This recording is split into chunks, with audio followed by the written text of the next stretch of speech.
మనిషి ఒంటరివాడు కాదు, మనిషి సంఘజీవి. అంటే ఒక సంఘములో ఉన్నాడు, ఒక దేశములో ఉన్నాడు. కాబట్టి ఎవరైనా సరే నేను, నా కుటుంబము, నా శిష్యులు, నా గోత్రీకులు అనుకుంటే సరిపోదు.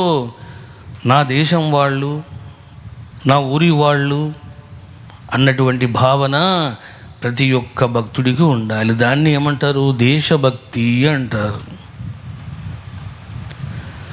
ఎంతోమంది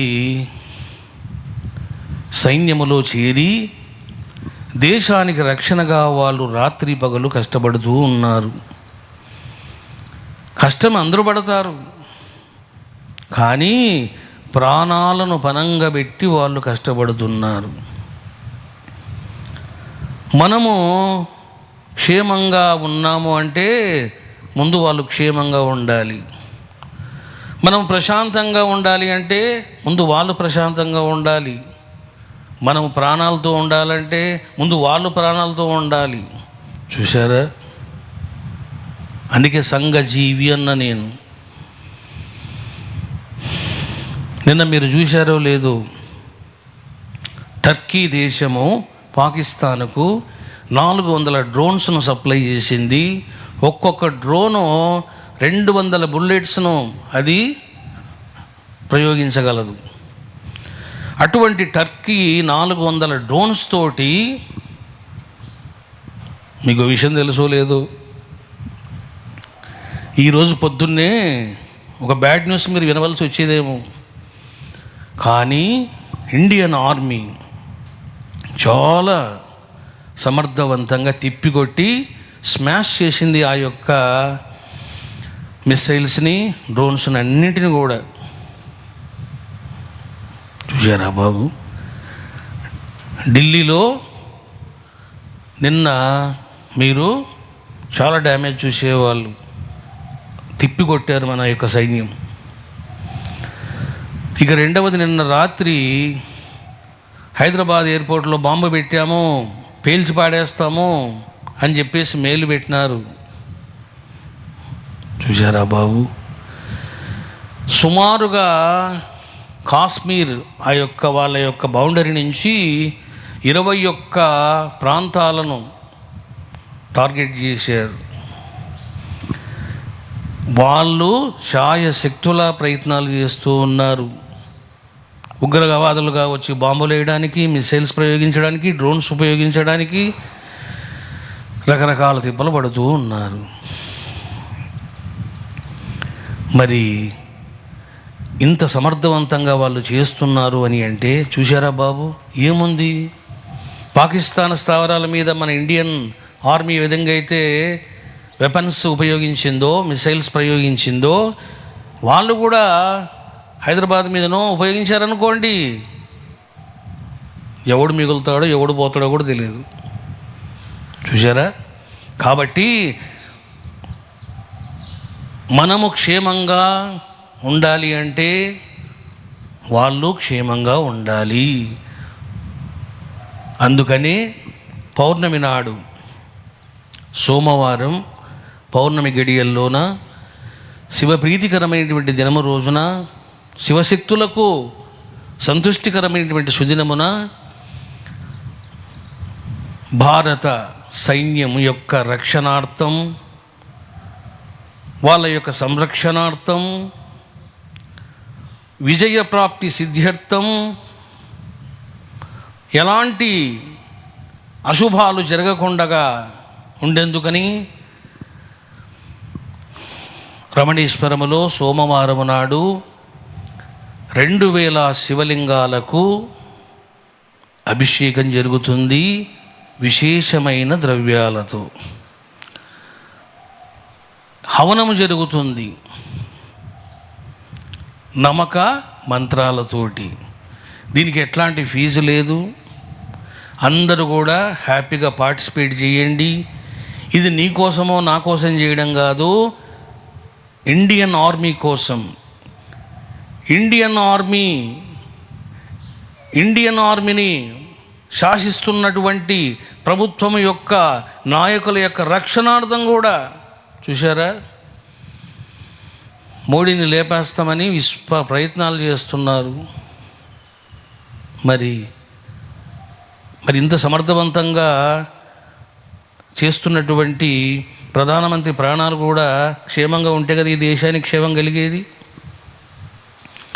కాబట్టి మోడీ గారు కావచ్చు, అమిత్ షా కావచ్చు, రాజ్నాథ్ సింగ్ గారు కావచ్చు, ఎంతోమంది రాజకీయ నాయకులు కావచ్చు, వాళ్ళ యొక్క ప్రాణాలు రక్షణార్థం, దేశ రక్షణార్థం, ఆర్మీ రక్షణార్థం మనము విశేషమైన అభిషేకము హవనం చేయబోతున్నాం.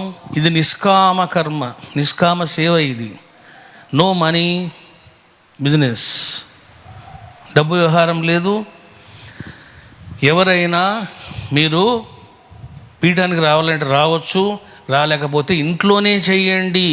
అది నేను చెప్పాను కదా, నువ్వు బాగుండాలంటే వాళ్ళు బాగుండాలి, నువ్వు ఆరోగ్యంగా ఉండాలి అంటే వాళ్ళు ఆరోగ్యంగా ఉండాలి. అందుకని మనం ఇది తప్పకుండా చేయాలి. భక్తితో చేయాలి, అంకిత భావంతో చేయాలి, చిత్తశుద్ధితో చేయాలి. చేసే ప్రయత్నం తప్పకుండా చేయాలి. చూడండి, ఏది ఎందుకు జరుగుతుందో నాకు కూడా తెలియదు.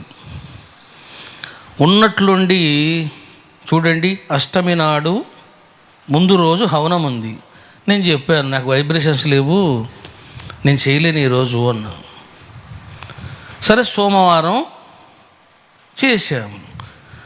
అదే రోజున చూసారా బాబు, 66 మందితో కూడినటువంటి రుద్రగణములతో, రుద్ర సైన్యముతో నేను స్తోత్రం రచన చేసి మనం హవనం చేశాము ఆ రోజు.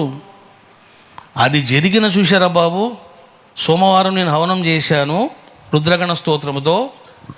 మీకు బుధవారమే స్టార్ట్, వితిన్ 2 డేస్లో మీకు స్టార్ట్ అయిపోయింది యుద్ధం.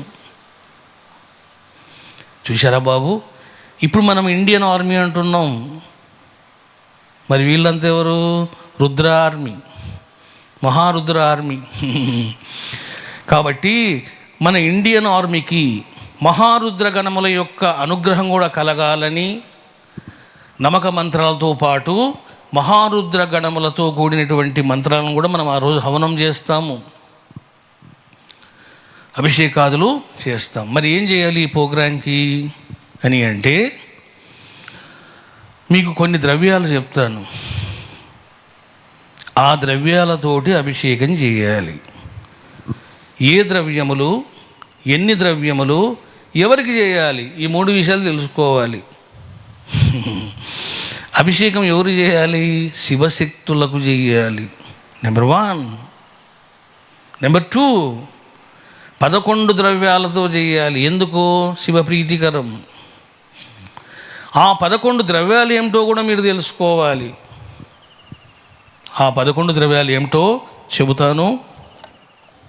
ఫస్ట్ విభూతి, కుంకుమ, పసుపు, సింధూరం 4, పంచామృతములు 5. అంటే అన్నీ మిక్స్ చేసి కొద్దిగా ఎక్కువ పాలు, అందులో కొద్దిగా తేనె, కొద్దిగా పెరుగు, కొద్దిగా చక్కెర, నెయ్యి వేయాలి. పంచామృతాలు ఇక్కడికి 5 అయినాయి. ఇక నెక్స్ట్ ఎర్ర గన్నేరు పూలు పట్టుకోవాలి. మీరు ఎర్ర గన్నేరు పూలు సంపాదించుకోండి, మార్కెట్లో దొరుకుతాయి ఇవి, ఎర్ర గన్నేరు అంటారు. ఖర్జూరం తీసుకోండి, ఖర్జూరం పండ్లు దొరుకుతాయి, తీసుకోండి. ఇదిగో ఇక్కడికి ఎన్ని అయినాయి? 7 అయినాయి. దానిమ్మ రసం తీసుకోండి, దానిమ్మ రసం కూడా మీకు దొరుకుతుంది. ఇక శొంఠి పొడి మీకు తెలుసు. ఇక ఉసిరిక పొడి జలం, ఉసిరిక పొడి కూడా మీకు దొరుకుతుంది. కరక్కాయల పొడి 11 అయినాయి.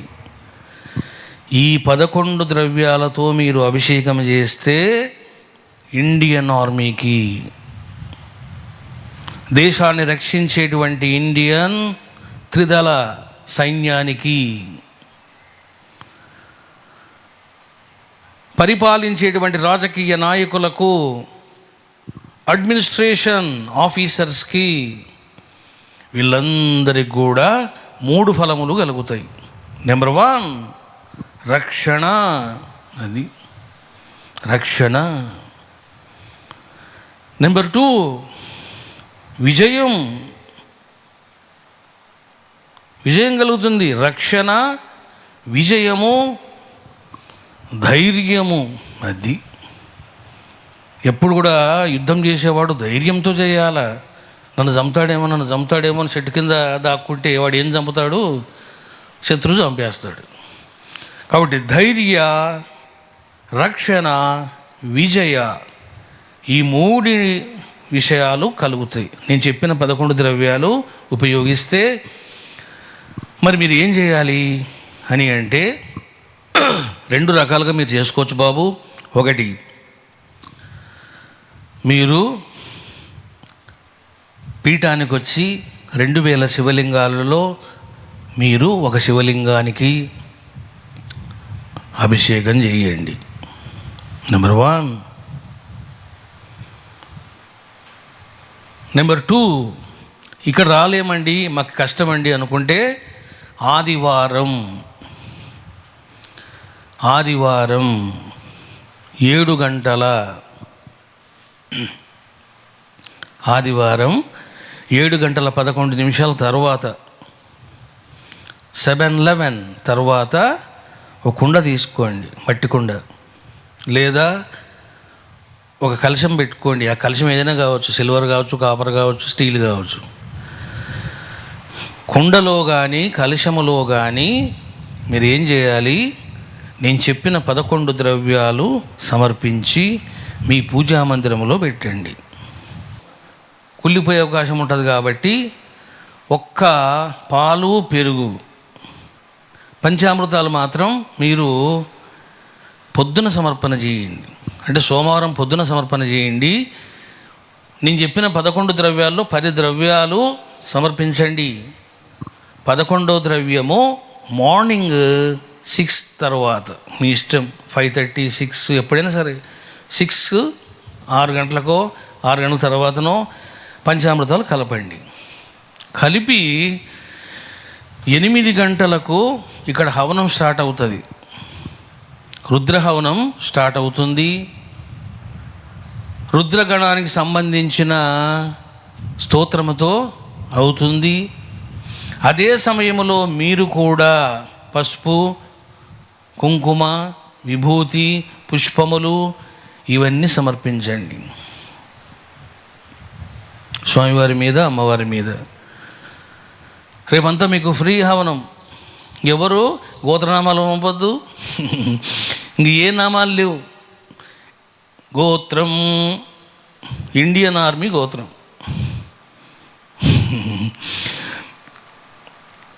ఈ రకంగా మీరు చేయాలి బాబు. ప్రతి ఒక్కరూ కూడా మీరు సంకల్పం చెప్పాలి. ఎప్పుడు చెప్పాలి సంకల్పం? సంకల్పం మీకు నేను సాయంత్రం లోపల పంపిస్తాను, లేదా మీకు మధ్యాహ్నం లోపల పంపిస్తాను. సంకల్పం చెప్పాలా? ఏమని? భారత త్రిదళ సైన్య రక్షణార్థం సంరక్షణార్థం ధైర్య క్షేమ అభయ సిద్ధ్యర్థం నేను ఈ ఆరాధన చేస్తున్నాను. శివశక్తులారా, వాళ్ళను కాపాడండి, లోకాన్ని కాపాడండి, దుష్టులను శిక్షించండి. చూసారా? దుష్టులను శిక్షించండి, పాపాత్మలను శిక్షించండి, మమ్మల్ని కాపాడండి అని సంకల్పం చెప్తాను. This is energy to the Indian army. చూసారా?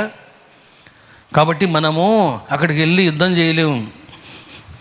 కనీసం మనం చేసే అనుష్ఠానమైనా చేయాలి కదా వాళ్ళకు రక్షణగా. కాబట్టి ఇది దైవ రక్షణ, ఇది సిద్ధగురు రక్షణ. 2 ఉన్నాయి ఇందులోన. వాళ్ళకు దైవాశిష్యులు, సిద్ధగురు ఆశిష్యులు వాళ్ళకు లభిస్తాయి.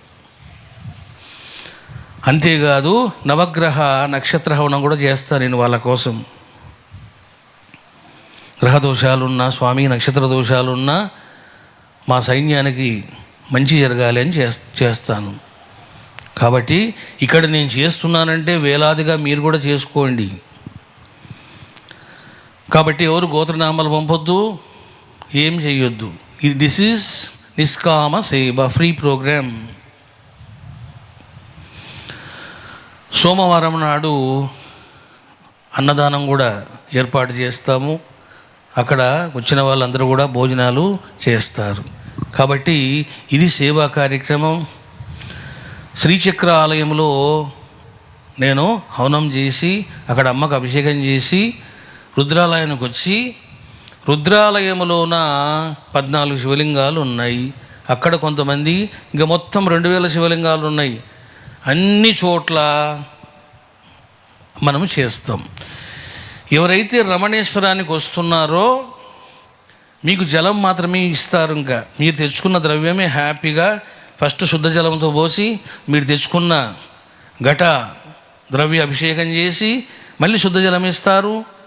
దండం పెట్టుకొని బయటకు వచ్చేస్తారు, చేయవలసిన కొద్దిగా అలంకారం చేసి. ఇక ఎవరైతే ఘటం తీసుకొని రారో వాళ్ళకు ఇక్కడనే మీకు ద్రవ్యము ఇస్తారు, ఆ ద్రవ్యముతో చేయండి. కాబట్టి ఈ రకంగా ఆత్మస్వరూపులారా, ఎవరైతే హైదరాబాదులో ఉన్నారో భక్తులు, నల్గొండలో ఉన్నారో, సిద్దిపేటలో ఉన్నారో, దగ్గరలో ఈ ప్రాంతాల్లో ఉన్నారో, వీలైన వాళ్ళంతా రండి. విజయవాడ వల్ల కూడా రావచ్చు, హ్యాపీగా చేయండి. ఎందుకంటే పౌర్ణమి సుదినాన దేశభక్తిని నువ్వు ప్రదర్శిస్తూ నువ్వు కూడా చెయ్యవలసిన అనుష్ఠానము చెయ్యాలి, ధర్మం అది. ఈ రకంగా మీరు అర్థం చేసుకున్నారు బాబు. దీనికి సంబంధించిన మీకు కార్డ్స్ కూడా పడుతూ ఉంటాయి. ఆ ప్రకారం మీరు చూస్తూ ఉండండి. మీ ఫ్రెండ్స్కు, ఆప్తులకు అందరికి ఫోన్లు చేసి చెప్పండి, ఇది మా గురువు గారు చేస్తున్నారు. ఇండియన్ ఆర్మీ కోసం, ఇండియన్ రాజకీయ నాయకుల కోసం, వాళ్ళ యొక్క సంరక్షణార్థం, వాళ్ళ యొక్క విజయప్రాప్తికై, మన యొక్క దేశ విజయప్రాప్తికై ఇట్లా చేస్తున్నాము, మీరు కూడా చేయండి నిష్కామంగా అని చెప్పండి. అక్కడ ఇంక మీరు ఎలాంటి కోరికలు కోరొద్దు. ఆ కోరికలు ఈ కోరికలు కోరకండి, ఒకటే కోరిక కోరండి, మేము విజయాన్ని పొందాలి, దుష్టులు శిక్షించబడాలి, పాపాత్ములు నశించాలి, ఇండియన్ ఆర్మీ సంరక్షణార్థము, రాజకీయ నాయకుల యొక్క సంరక్షణార్థము చేస్తున్నాము అని మీరు చెప్పండి. ఇంకా మీరు వ్యక్తిగతమైన కోరికలు ఏమి సంకల్పాలు చేయొద్దు, చెప్పొద్దు కూడా. ఈ రకంగా మీరు చేయాలి బాబు. 8 గంటల నుంచి 9:15 లేదా 9:30 వరకు హవనం ఉంటుంది. ఆ తర్వాత టిఫిన్ బ్రేక్ ఇస్తాను. ఆఫ్టర్ దాట్ 10:30 ఆ ప్రాంతంలోన నమక మంత్రాలతోటి మహారుద్ర మహాగణ రుద్ర స్తోత్రముతోటి మీకు ఇగో అభిషేకాదులు కూడా ఉంటాయి. హవనం ఉంటుంది, 2 ఉంటాయి. అంటే 10:30 కల్లా మీరు సిద్ధంగా ఉండాలి, మీరు సమర్పణ చేయాలి. ఒకవేళ ఉద్యోగాలకు వెళ్ళే వాళ్ళు, ఆఫీస్కి వెళ్ళే వాళ్ళు, వ్యాపారం చేసేవాళ్ళు మీరు చేయలేకపోయినా మీ ఇంట్లో ఎవరో ఒకరు చేస్తే చాలు, నువ్వు చేసినట్లే. ఇది గుర్తుపెట్టుకోండి, ఎవరో ఒకరు చేస్తే చాలు, నువ్వు చేసినట్లే, మీ కుటుంబం చేసినట్లే, దేశ రక్షణ కోసం, దేశభక్తి కోసం. ఈ రకంగా మీరు అర్థం చేసుకున్నారు బాబు. నిన్న మీకు ఒక పద్యం చెప్పాను, ఈరోజు 2వ పద్యం కూడా చెప్తా.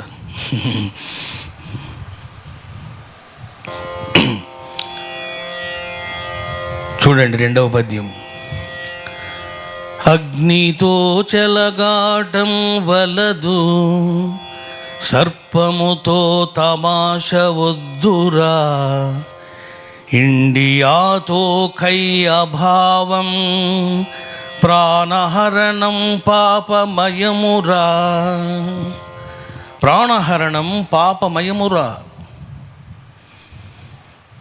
ఈ రకంగా పాపహరణము చూసారా బాబు. ఇక్కడ నేను ఈ పద్యములో ఏం సందేశం ఇచ్చాను? విశ్వ సందేశం 2 అని అంటే, అగ్నితో చెలగాటం వలదు, అగ్నితో చెలగాటం చేస్తే ఏమవుతుంది? దేహము కాలిపోతుంది, ప్రాణాలు పోతాయి.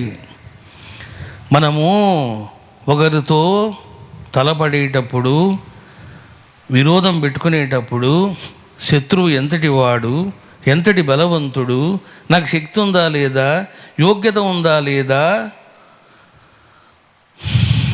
అనేవి చూసుకోవాలి.